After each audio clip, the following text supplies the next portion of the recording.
السلام عليكم ورحمة الله تعالى وبركاته. مرحبا بكم في قناة عشاق المغرب. اليوم سنكتشف سويا فيديو رائع أحببت مشاركته معكم ومعرفة آرائكم فيه، وكما العادة لا تنسوا الاشتراك وترك تعليقاتكم ليصلكم كل جديد، ونتوجه مباشرة إلى الفيديو لنستمتع معا. Casablanca is actually overlooked by tourists for places like Fez and Marrakesh. We're going to explore, we're going to show you why you should visit Casablanca, and actually we have just spotted some street food. A little guy, we spotted it last night, it's right near where we're staying, and it's actually messene, which is Moroccan pancakes. Oh my god, this smells so good. Can we have two of these, please? Two. Yeah, thank you. Shukran. Thank you. These look and smell amazing. They were £1.50 dirham each, so I haven't quite worked out the exchange rate yet. Like 10p, and it's covered in sugar. So messene, you can have it with cheese, you can have it with honey, and you're supposed to have it with tea or coffee. We actually forgot to get the tea. So we were told by the guy at reception at our hotel to have it plain. So yeah, he said plain. He said it was the best. There was like a bit of a debate going on. So sugared, oily, buttery goodness first thing in the morning. I mean, it would definitely be good dipped into something, definitely with a drink, but it's very filling, it's hearty, and it's warm. I'm excited for this. It looks like a breakfast roti that has been covered in like sugar. You can see them cooking it out the back, and it looked like there was a lot of oil going on. It doesn't feel like there's much at all on this. What do I call it again? Messene. Messene. Close. My pronunciation's better, I think. It's good. It's not as sweet, is it? It's plain. You're right. You want to dip it in something. Walking around Casablanca, you can really see the French influence here. They actually colonized Casablanca in the 1900s. You've got the trams, you've got European architecture, signs are in French, people speak French, there's croissants, but where we're heading was left alone by the French, so it feels very different. It is such a contrast walking around this city. We've just walked through the United Nations Square, which is this modern square full of coffee shops where everyone goes to meet up. And then on the other side of the road, you have the old Medina, sort of like the old city beyond them city walls and the old clock tower. I feel like this is where the chaos begins. Let's do this. We found the chaos, and we actually have managed to escape it with the most beautiful tiny little alleyways that date back thousands of years. They haven't changed, but the chaos is there. You can hear the music, there's shops, there's people, it's bustling. It's crazy. This is what I expected when I was thinking of Morocco, tiny little alleyways where you could get, I feel like we could get lost in it. You could definitely get lost. Even the Medina itself is a place of contrast. You've got like the main hustle and bustle of the market with all like your fake t-shirts, your fake trainers, everything you can get at any sort of market in the world, and then you come to these quaint little courtyards that are almost Mediterranean, and they've got all the hanging baskets as you walk through, and then even on the walls you can see all of like the football signs. Football is a real culture here in Morocco, especially in Casablanca, and everyone down these streets, look, talks about everyone's so friendly. It has to be the most beautiful street ever. Like, I feel like you could be standing here for hours trying to work out what each of the things are. All these hanging baskets, all the trinkets. There's so many trinkets. There's even like a flipper, one flipper just on the wall. We've made it out of the Medina. If you're not good at directions like me, you're going to struggle, but it's good fun to explore, and we've heard some music. This is what we're looking for. Moroccan music, Moroccan restaurants in a tiny little house. Thank you very much. So much. Oh wow. What is going on?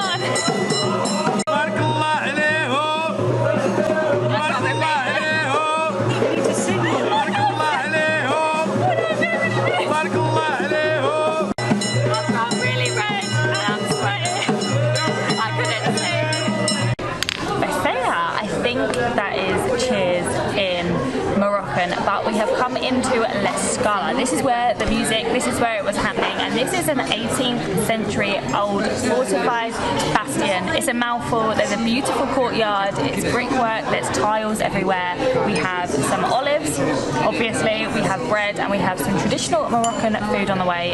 It really is beautiful. We even had the live Moroccan musicians. My head hurts. It's ringing, but it was so much fun. To start with, we do have a Moroccan mint tea. That's really, really hot. Let me try it. I love the way they pour it. The way they go higher and higher. I wouldn't be able to do that. I'd spill it everywhere. It's lovely. Very minty. This looks so good. So this is the tagine. Well, the tagine is actually the clay pot that the dish is cooked in, and because of the shape of the tagine, it makes whatever is in it very, very soft. Most commonly, you're going to have it with lamb. We've gone for a vegetable one, and I have absolutely no idea what veg we've got in here. We have a little bit of everything, of course. The olives. It smells so good. Wow, that is so good. It's so fresh. It's zesty. I feel like on a hot day today, the vegetarian one, definitely the best option.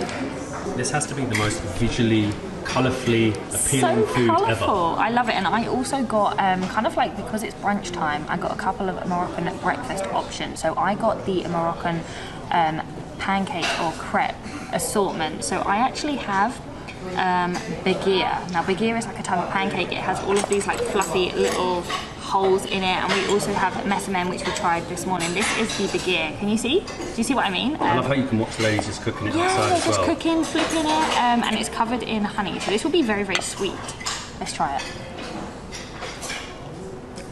It's kind of soggy. It's like strange. You know what it tastes like? Like an English muffin with like all the little bubbles on the top, covered in honey, sweet, perfect.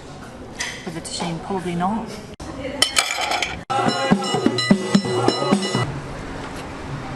That food was amazing, and it only came to around 145 Moroccan dirham, which is about 11-12 English pounds for 2 mains and 1 huge jug of Moroccan tea. And the tagine is somewhat the national dish of Morocco, and I feel like we're going to be having it a lot throughout the country, so it was a good way to start trying one that is not so traditional, the vegetarian one, but it's still very, very nice. And we missed this amazing entrance. We came in the back way. The front is amazing. You can actually see the old fortified walls of the bastion.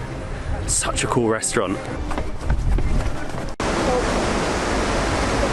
Just a 2-minute walk and we have made it to the Atlantic Ocean. How cool is that? And possibly the most uniquely placed mosque in the world. This is Hassan II. As you can see, it literally backs onto the Atlantic Ocean. You've got people swimming. Not sure if I would want to swim, but each to their own. You've got people fishing, and just a really nice promenade with a sea breeze, which you need right now. As it's a Sunday, it feels like everyone comes down to the seafront, to the Atlantic Ocean, to take a look at the mosque, to have their ice cream, to go for a swim, to go fishing. But we are going to try and go into the mosque. We know to actually go inside, you need a special tour that only happen at certain times of the day. And we think, we feel like we might have missed them. I see everyone's just so friendly in Casablanca. But hopefully we can go onto the grounds and just check out the beauty of this mosque. It's actually the tallest minaret in the world. And as you can see, it is so hazy and so high that you can't even see the top. I can't believe this. Look at how hazy it is. We can't even see the fact that this is the tallest minaret in the world. It's 200 meters high. I feel like it adds to the height that you can't see the top. It makes it seem even taller, the fact that you can literally just see the base of it. But now we're in. We are into the mosque, and it's not what I was expecting. It has the most beautiful courtyard right here and just all of this space. I love this. This is what I think of when I think of Morocco. This is the traditional Moroccan mosaic Zaligi, and they've incorporated it so well. I think we're going to see a lot of these mosaics everywhere, but you might be surprised in thinking that this mosque is old. It was actually built or finished in 93, I think it was, which is crazy. Like, you would really think that this was a lot older. It's basically the same age as us. Yeah, oh my god. Well, I'm a little bit younger than the mosque actually. أشهد أن لا إله إلا الله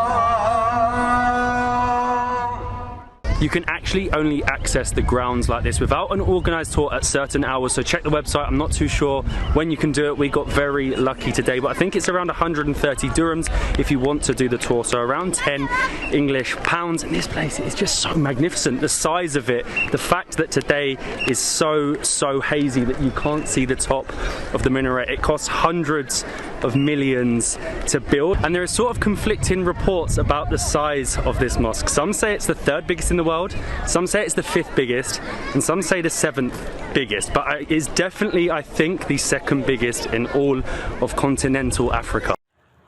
شكرا جزيلا لمشاهدتكم هذا الفيديو. إذا أعجبكم المحتوى واستمتعتم به لا تنسوا الإعجاب والاشتراك في القناة ليصلكم كل جديد. نلتقي في المقاطع القادمة ودمتم بخير.